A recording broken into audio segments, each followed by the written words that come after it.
Alright, in this video I'm going to construct a pedal that's going to allow me to have the Electro-Harmonix Random Tone Generator pedal in my guitar pedal board or in my guitar signal chain.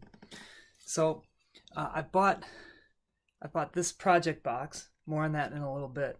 But the idea is that I'm going to build this pedal, and I'm going to put it right next to the RTG. In fact, I might even duct tape them together. And so this pedal that I'm building is going to have the RTG input here. And it's going to come right from the output of this guy. So if I drill the hole correctly, I can just get a nice straight jumper there. And this pedal is going to have a switch, and it's going to allow me to switch between the guitar and the RTG. So on the left over here is going to be the guitar input and also the output. And this box is going to be passive, so it's not going to require any power at all. All right.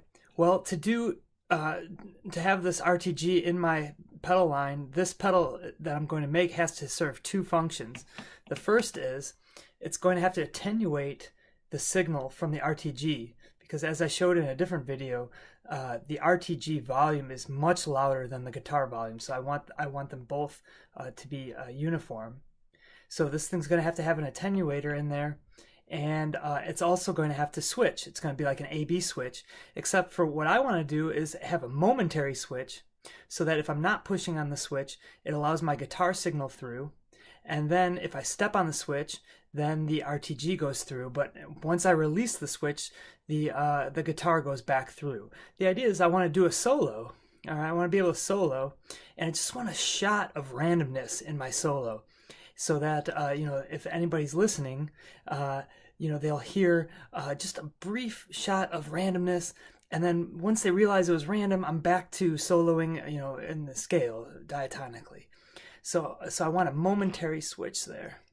Further, I'm not gonna have a volume switch for the RTG. I don't want the volume knob to be out. I'm gonna set the attenuation, and once I set it, I'm gonna forget it. I don't want it to be set, or I don't want it to be disturbed again. So right now I'm going to set the volume of the RTG.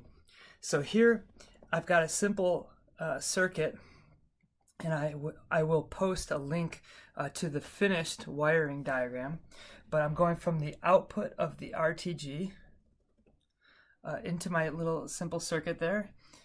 It's got a 1/4-inch jack mono to a potentiometer, and then there's the output jack. All right, and there's nothing plugged into the output jack just yet because I have my guitar going to the amplifier right now. So first of all, let's hear how the guitar sounds. Okay, there's the guitar. And now what I'm going to do is unplug the guitar and plug in. I'm going to put the camera down for a sec.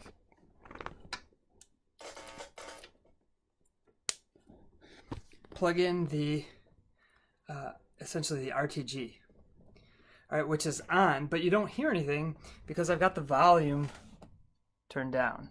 So I want to find the setting on the potentiometer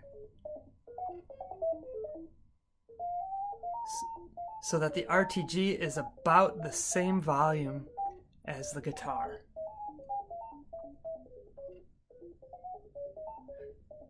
So that sounds good. Okay, so I'm gonna check again.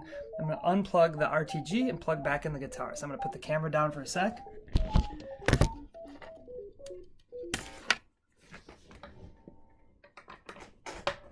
Okay, guitar's back.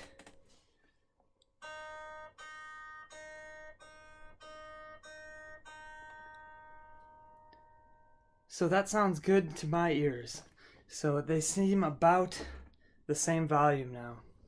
So now, by the way, this potentiometer I'm using is a 100K pot. It's high, right, as opposed to like 1K. That's because the resistance is in parallel with the output resistance of the RTG. So if you're putting resistance in parallel, you don't want to change the output resistance of the RTG too much, so you want a high you want a high potentiometer there. So that's 100K. 10K would probably work too, but I'm going with 100K. Also, this is a logarithmic taper. For me, it does not matter which kind of taper it is, because the pot is going to go in the box and I'll never see it again, because again, I don't want to be able to adjust the RTG's volume.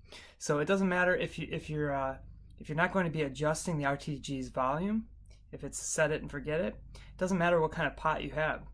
However, if you want a volume knob for your RTG, then you probably want a logarithmic potentiometer there. So now I've got it set.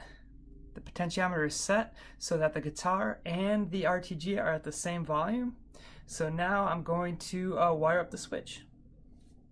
Alright, so I've wired up the switch, and right now I have my guitar going to the guitar input right here, and I've got the RTG going to the RTG input right here, which goes to the potentiometer, whose setting I have not changed. And then this would be the output jack here, which is going to the amplifier. This is the momentary switch. So I want to test it before I put it in the enclosure, make sure it works. If everything goes good, then the guitar and the RTG should be the same volume, and this momentary switch should decide whose output I hear. Now you'll notice here that the RTG is on, but I don't hear anything. That's because the momentary switch normally allows the guitar. So let's hear the guitar.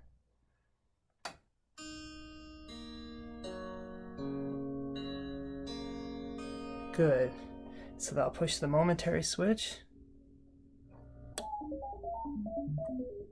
And notice the guitar gets cut off, and then we hear the random tones. So that's good. And you may have noticed the volume or the noise. That's only because I'm touching it. So when you touch a circuit, you act like an antenna. So I'm not too worried about the noise at this point. Once it's in its enclosure, it should not have that noise with it. All right, so the circuit works, and so the next step is to build the enclosure and put it all in there. If you've built this circuit and you've found that the random tone generator is normally going through, and the guitar only goes through when you push down the switch, then you need to change the you need to interchange the lead wire from the RTG with the lead wire from the guitar. And again, the circuit schematic is given in the link in the video description below. So I've wired it up inside the Hammond aluminum enclosure, and I drilled the holes. I don't have a fancy drill, just a Black & Decker cordless. I drilled, and it went through the aluminum with no problem at all. So I drilled a 1/2-inch hole for the switch and 3/8 holes for the guitar signal. So yeah, when you wire it up, just make sure that nothing is touching that you don't mean to be touching. For example, the potentiometer leads, you don't want that to be touching the switch or anything like that. So I've got a pedal jumper, a straight pedal jumper coming through the mail, so I'm going to just connect the output here directly to the RTG, very close in proximity. So I don't have that jumper just yet, but when I drilled the hole over here, I made sure that it's the same height as the output of the RTG over here, so they're going to line up nicely when that jumper comes through the mail. All right, so you'll see that the RTG is on, but we don't hear anything just yet. So I'll stomp on the switch. There's the RTG, and I'll let go, and the RTG goes away.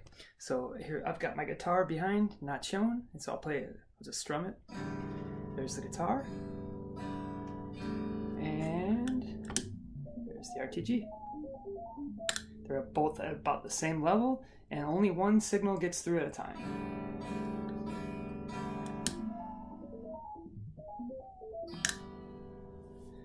All right, enough for testing. Now it's demonstration time.